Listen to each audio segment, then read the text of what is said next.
देखिए आज का अपना सबसे पहला प्रश्न है, अढ़ाई दिन की झोंपड़े में हेरी केली नाटक के अलावा किसकी रचना को खुदवाया गया। अढ़ाई दिन की झोंपड़े में हेरी केली नाटक के अलावा किस रचना को खुदवाया गया ये आपको बताना है। ये दोस्तों एग्रीकल्चर ऑफिसर एग्जाम में क्वेश्चन आया हुआ है 2024 में। ललित विग्रहराज, प्रबंध कोश, समराइज कथा या फिर धर्वे परीक्षा। तो बताएंगे दोस्तों, अढ़ाई दिन की झोंपड़े में हेरी केली नाटक के अलावा किस रचना को खुदवाया गया। ललित विग्रहराज, प्रबंध कोश, समराइज कथा या फिर धर्वई परीक्षा। दोस्तों इसका उत्तर राइट हो जाएगा ललित विग्रहराज। दोस्तों हम इसकी चर्चा करें कि विशलदेव चौहान जो विग्रहराज चतुर्थ ने अजमेर में एक संस्कृत पाठशाला का निर्माण करवाया था। किसका निर्माण करवाया? संस्कृत पाठशाला का किसने करवाया? विग्रहराज चतुर्थ ने करवाया था। और अढ़ाई दिन की झोंपड़े की सीढ़ियों में दो पाषाण अभिलेख के अनुसार, जिसे कालांतर में मोहम्मद गौरी की सेनापति थे कुतुबुद्दीन ऐबक, उसने अढ़ाई दिन झोंपड़े में उसको परिवर्तित कर दिया।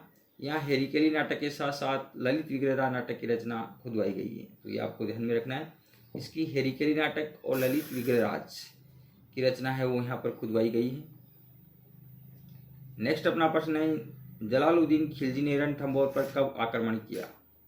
जलालुद्दीन खिलजी ने रणथंभौर पर कब आक्रमण किया था ये आपको बताना है। 1286 में, 1291 में, 1290 में या 1292 ईस्वी।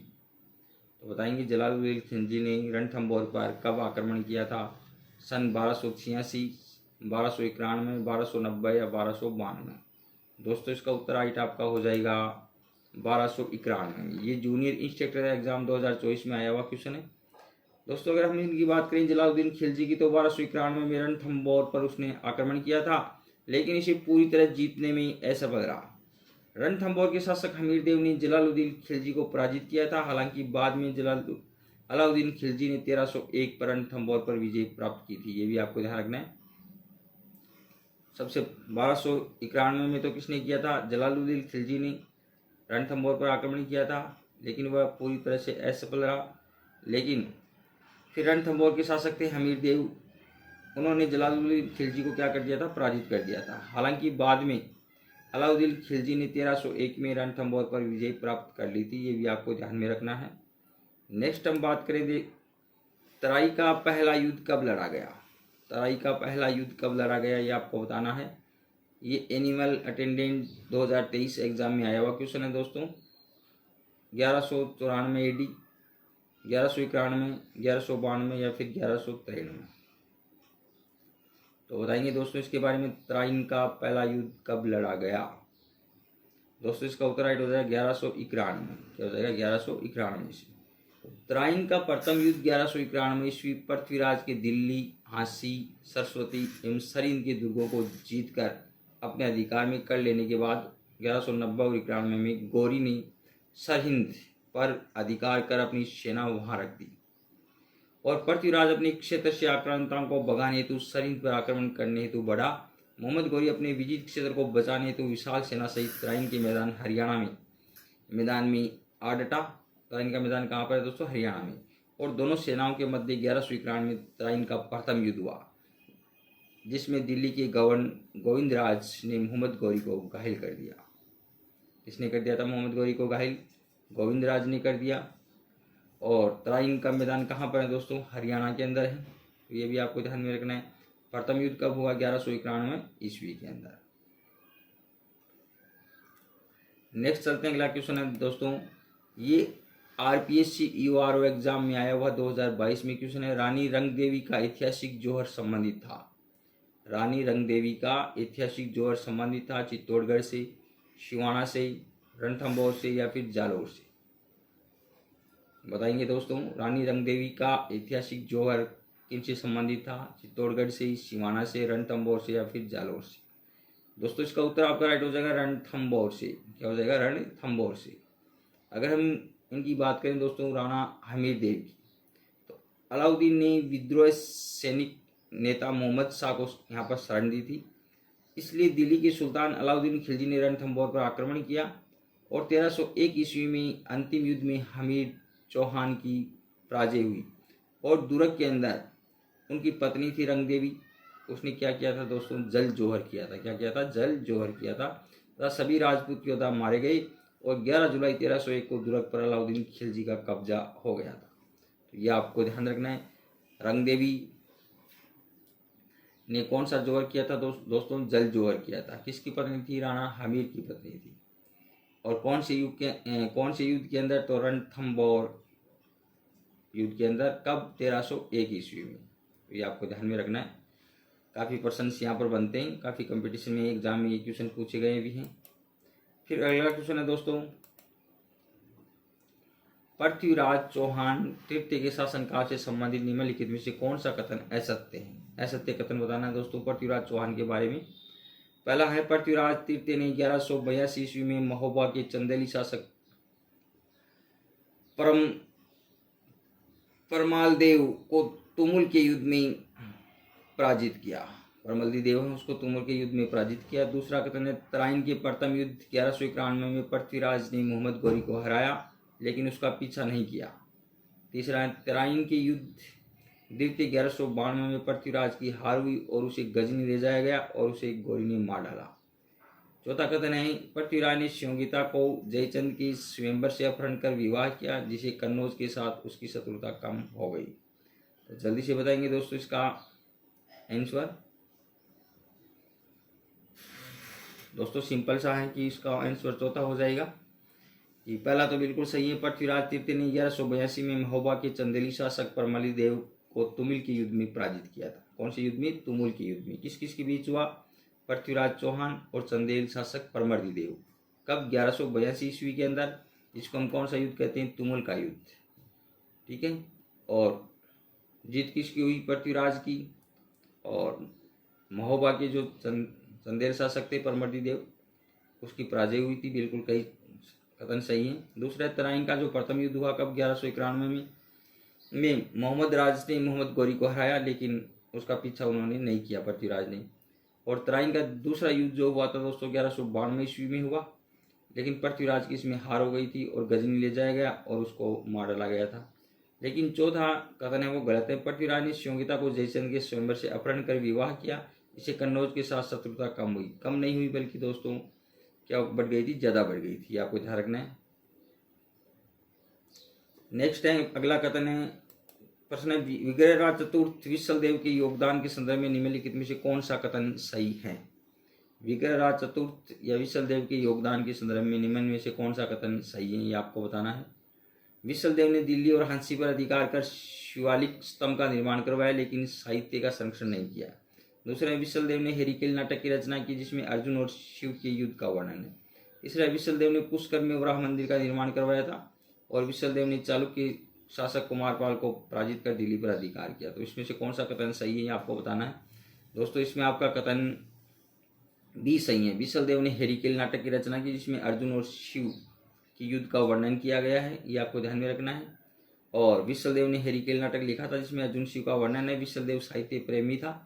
अर्णोराज ने पुष्कर में वराह मंदिर का निर्माण कराया था, विशलदेव ने नहीं करवाया था। वराह मंदिर का निर्माण किसने करवाया था? अर्णोराज ने करवाया था। और विशलदेव ने गजनी के शासक अमीर खुसार शाह हमीर व दिल्ली की तोमर शासक तंवर को पराजित किया था और दिल्ली को अपने राज्य में मिलाया था। ये आपको ध्यान में रखना। विशलदेव ने गजनी का शासक था अमीर खुसरू शाह व दिल्ली के तोमर शासक कौन थे? तंवर, उसको पराजित किया था और दिल्ली को अपने राज्य में उन्होंने मिला लिया था। ये आपको ध्यान में रखना है। अगला प्रश्न चलते हैं, अजय राज ने शासनकाल के संबंध में निम्न में से कौन सी बात सही नहीं है? अजय राज ने 1113 ईस्वी में अजमेर को अपनी राजधानी बनाया और गढ़वीटी दुर्ग का निर्माण करवाया। अजय राज ने श्री अजय देव नामक से चांदी के सिक्के चलाए जिस पर उसकी रानी सोमलेखा के नाम भी अंकित है। अजय राज ने गजनी के मुसलमानों को परास्त कर अपने साम्राज्य की रक्षा की। अजय राज ने आना सागर झील का निर्माण करवाया ताकि अजमेर को तुर्कों के रक्त से शुद्ध किया जा सके। तो बताएंगे दोस्तों इसमें से कौन सी बात सही नहीं है। दोस्तों अजय राज ने आना सागर झील का निर्माण करवाया ताकि अजमेर के तुर्कों के रक्त से शुद्ध किया जाए। यह कथन है वो गलत है क्योंकि आना सागर झील का निर्माण अर्णोराज ने करवाया था और ज्ञानक ने पृथ्वी विजय में लिखा कि अर्णोराज ने तुर्कों के रक्त से अजमेर को शुद्ध करने के लिए ये झील बनवाई थी। ये आपको ध्यान में रखना है। बाकी कथन सही है। अजय राज ने 1113 ईस्वी में अजमेर को अपनी राजधानी बनाया और गढ़वीटी दुर्ग का निर्माण करवाया था। दूसरा है अजय राज ने श्री अजय देव नाम के चांदी की सिक्के चलाई, जिस पर उसकी रानी सोमलेखा का नाम भी अंकित है। और अजय राज ने गजनी के मुसलमानों को परास्त कर अपने साम्राज्य की रक्षा की थी, ये भी बिल्कुल सही कथन है। नेक्स्ट है सांबर के चौहान वंश के प्रारंभिक इतिहास के संदर्भ में निम्नलिखित में से कौन सा कथन असत्य है? असत्य कथन बताना है। वासुदेव को सपालक्ष के चौहान का आदि पुरुष माना जाता है और उसका समय 551 ईस्वी के लगभग अनुमानित है। गोवक प्रथम ने हर्षनाथ मंदिर का निर्माण करवाया। चंद्रराज की पत्नी रुद्राणी प्रतिदिन पुष्कर झील में 1000 दीपक जलाकर महादेव की उपासना करती थी। और सिंहराज ने भरूच के चालुक्य शासक मोदराज प्रथम को पराजित कर आशापुरा देवी का मंदिर बनाया था। तो जल्दी से बताएंगे कौन सा कथन है सत्य है। तो इसके अंदर है सिंहराज ने भरूच के चालुक्य शासक मोदराज प्रथम को पराजित कर आशापुर देवी का मंदिर बनवाया था, ये कथन गलत है।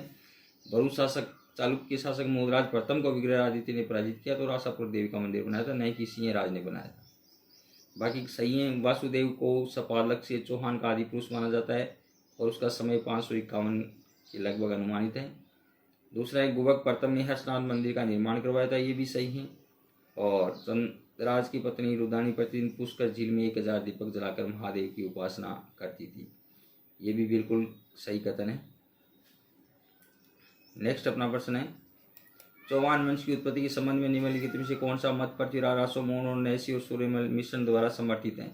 चौहान वंश क्षत्रिय थी। चौहान वंश गोत्रीय ब्राह्मण वंश से उत्पन्न हुई। चौहान अग्निकुंड से उत्पन्न हुई। 4 राजपूत वंशों में से एक थे और चौहान प्रतिहारों के वंशज थे। तो जल्दी से बताएंगे इसमें से कौन सा कथन है। दोस्तों इसका उत्तर हो जाएगा चौहान अग्निकुंड से उत्पन्न हुए 4 राजपूत वंशों में से एक थे। चौहानों की उत्पत्ति के संबंध में विभिन्न मत है। पृथ्वीराज रासोचंद्र वरदाई में इन्हें अग्निकुंड से उत्पन्न बताया, जो ऋषि वशिष्ठ द्वारा आबू पर्वत पर किए गए यज्ञ से उत्पन्न हुए 4 राजपूत प्रतिहार, परमार, चालुक्य और चौहान हार मार चाचो क्रम में एक थे। मोहनो नैन्सी एवं सूर्यमल मिश्रण में भी इस मत का समर्थन किया था। फिर चौहान शासक जो कवि बांधव के रूप में जाना जाता है कौन है दोस्तों? अजयराज, पृथ्वीराज, विग्रहराज, अर्णोराज। अजयराज पृथ्वीराज थर्ड, विग्रहराज चतुर्थ, अर्णोराज। दोस्तों इसका उत्तर राइट हो जाएगा विग्रहराज चतुर्थ। विग्रहराज चतुर्थ विश्वदेव 1158 ईस्वी में लगभग अजमेर का शासक बना और चौहान शासक विग्रहराज चतुर्थ का काल सपालक का स्वर्णयुग कहलाता है। उसे विश्वदेव और कवि बांधव भी कहा जाता है। शिवालिक अभिलेख के अनुसार इसने अपने राज्य की सीमाओं का अत्यंत विस्तार किया। युद्ध कब लड़ा गया ये आपको बताना है। ये एनिमल अटेंडेंट 2023 एग्जाम में आया हुआ क्वेश्चन है दोस्तों। 1194 AD, 1191, 1192 या फिर 1193। तो बताएंगे दोस्तों इसके बारे में। त्राइन का पहला युद्ध कब लड़ा गया? दोस्तों इसका उत्तर राइट हो जाएगा 1191। क्या हो जाएगा? 1191 ईस्वी।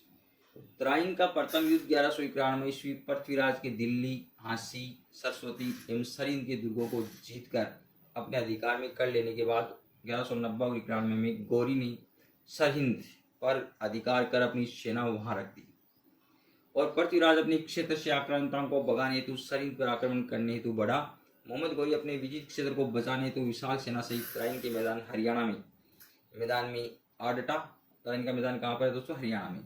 और दोनों सेनाओं के मध्य 1191 में त्राइन का प्रथम युद्ध हुआ, जिसमें दिल्ली के गवर्नर गोविंदराज ने मोहम्मद गौरी को घायल कर दिया। किसने कर दिया था मोहम्मद गौरी को घायल? गोविंदराज ने कर दिया। और त्राइन का मैदान कहाँ पर है दोस्तों? हरियाणा के अंदर है। तो ये भी आपको ध्यान में रखना है। प्रथम युद्ध कब हुआ? 1191 ईस्वी के अंदर। नेक्स्ट चलते हैं, अगला क्वेश्चन है दोस्तों। ये RPSC URO एग्जाम में आया हुआ 2022 में क्वेश्चन है। रानी रंगदेवी का ऐतिहासिक जोहर संबंधित था। रानी रंगदेवी का ऐतिहासिक जोहर संबंधित था चित्तौड़गढ़ से, सिवाना से, रणथंभौर से या फिर जालौर से?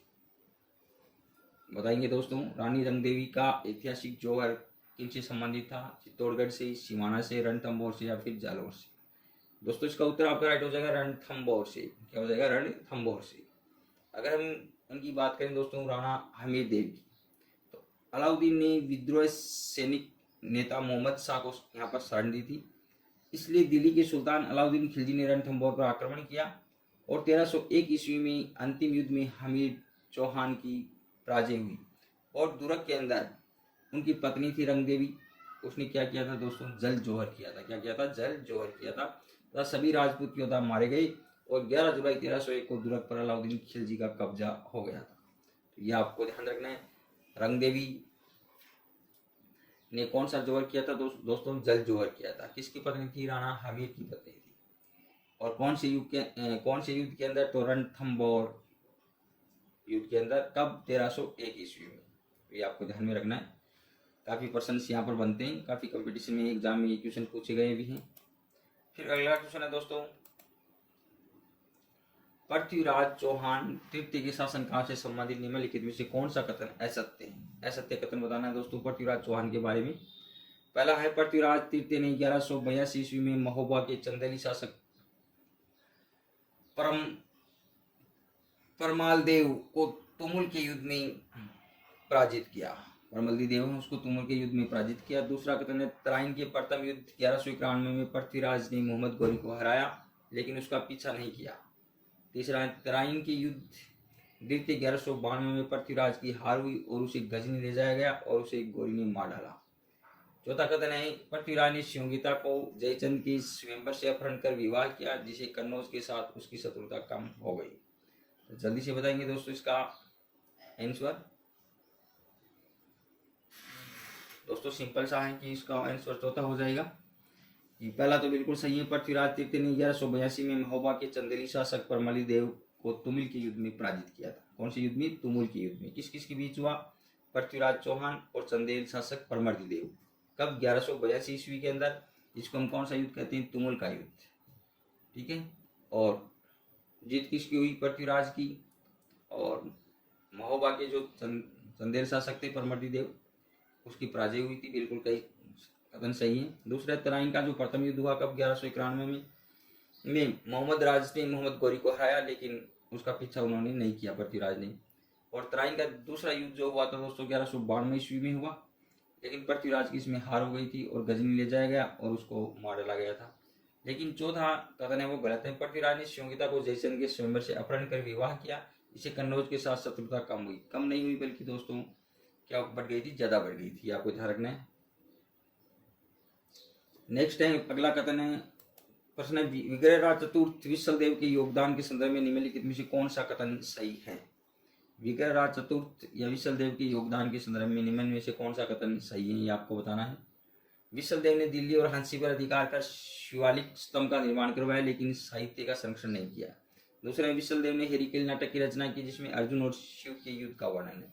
तीसरा, विशलदेव ने पुष्कर में वराह मंदिर का निर्माण करवाया था। और विशलदेव ने चालुक्य शासक कुमारपाल को पराजित कर दिल्ली पर अधिकार किया। तो इसमें से कौन सा कथन सही है आपको बताना है। दोस्तों इसमें आपका कथन बी सही है। विशलदेव ने हेरिकेल नाटक की रचना की जिसमें अर्जुन और शिव के युद्ध का वर्णन किया गया है, ये आपको ध्यान में रखना है। और विशलदेव ने हेरिकेल नाटक लिखा था जिसमें अर्जुन शिव का वर्णन है। विशलदेव साहित्य प्रेमी था। अन्नराज ने पुष्कर में वराह मंदिर का निर्माण कराया था। विशलदेव ने नहीं करवाया था। वराह मंदिर का निर्माण किसने करवाया था, अन्नराज ने करवाया था। और विशलदेव ने गजनी के शासक अमीर खुशार शाह हमीर व दिल्ली की तोमर शासक तंवर को पराजित किया था और दिल्ली को अपने राज्य में मिलाया था। ये आपको ध्यान में रखना। विशलदेव ने गजनी का शासक था अमीर खुसरू शाह व दिल्ली के तोमर शासक कौन थे, तंवर, उसको पराजित किया था और दिल्ली को अपने राज्य में उन्होंने मिला लिया था। ये आपको ध्यान में रखना है। अगला प्रश्न चलते हैं, अजय राज ने शासनकाल के संबंध में निम्न में से कौन सी बात सही नहीं है। अजय राज ने 1113 ईस्वी में अजमेर को अपनी राजधानी बनाया और गढ़वेली दुर्ग का निर्माण करवाया। अजय राज ने श्री अजय देव नामक से चांदी के सिक्के चलाए जिस पर उसकी रानी सोमलेखा के नाम भी अंकित है। अजय राज ने गजनी के मुसलमानों को परास्त कर अपने साम्राज्य की रक्षा की। अजय राज ने आना सागर झील का निर्माण करवाया ताकि अजमेर को तुर्कों के रक्त से शुद्ध किया जा सके। तो बताएंगे दोस्तों इसमें से कौन सी बात सही नहीं है। दोस्तों अजय राज ने आना सागर झील का निर्माण करवाया ताकि अजमेर के तुर्कों के रक्त से शुद्ध किया जाए। यह कथन है वो गलत है क्योंकि आना सागर झील का निर्माण अन्नराज ने करवाया था और ज्ञानक ने पृथ्वी विजय में लिखा कि अन्नराज ने तुर्कों के रक्त से अजमेर को शुद्ध करने के लिए ये झील बनवाई थी। आपको ध्यान में रखना है। बाकी कथन सही है। अजय राज ने 1113 ईस्वी में अजमेर को अपनी राजधानी बनाया और गढ़वेली दुर्ग का निर्माण करवाया था। दूसरा, अजय राज ने श्री अजय देव नाम के चांदी की सिक्के चलाई जिस पर उसकी रानी सोमलेखा का नाम भी अंकित है। और अजय राज ने गजनी के मुसलमानों को परास्त कर अपने साम्राज्य की रक्षा की थी। ये भी बिल्कुल सही कथन है। नेक्स्ट है, सांबर के चौहान वंश के प्रारंभिक इतिहास के संदर्भ में निम्नलिखित में से कौन सा कथन असत्य है? असत्य कथन बताना है। वासुदेव को सपालक्ष के चौहान का आदि पुरुष माना जाता है और उसका समय 551 ईस्वी के लगभग अनुमानित है। गोवक प्रथम ने हर्षनाथ मंदिर का निर्माण करवाया। चंद्रराज की पत्नी रुद्राणी प्रतिदिन पुष्कर झील में 1000 दीपक जलाकर महादेव की उपासना करती थी और सिंहराज ने भरूच के चालुक्य शासक मोहराज प्रथम को पराजित कर आशापुरा देवी का मंदिर बनाया था। तो जल्दी से बताएंगे कौन सा कथन है सत्य है। तो इसके अंदर है, सिंहराज ने भरूच के चालुक्य शासक मोहराज प्रथम को पराजित कर आशापुर देवी का मंदिर बनाया था। ये कथन गलत है। भरूच शासक चालुक्य शासक मोहराज प्रथम को विग्रहादित्य ने पराजित किया तो आशापुर देवी का मंदिर बनाया था, नहीं कि सिंहराज ने बनाया था। बाकी सही है। वासुदेव को सपालक्ष से चौहान का आदि पुरुष माना जाता है और उसका समय 551 के लगभग अनुमानित है। दूसरा है, गोवक प्रथम ने हर्षनाथ मंदिर का निर्माण करवाया था। ये भी सही है। और चंद्रराज की पत्नी रुद्राणी प्रतिदिन पुष्कर झील में 1000 दीपक जलाकर महादेव की उपासना करती थी। ये भी बिल्कुल सही कथन है। नेक्स्ट अपना प्रश्न है, चौहान वंश की उत्पत्ति के संबंध में निम्नलिखित में से कौन सा मत प्रतिरारासो मून और नैसी और सूर्यमल मिश्रण द्वारा समर्थित है? चौहान वंश क्षत्रिय थे। चौहान वंश गोत्रीय ब्राह्मण वंश से उत्पन्न हुई। चौहान अग्निकुंड से उत्पन्न हुई। 4 राजपूत वंशों में से एक थे और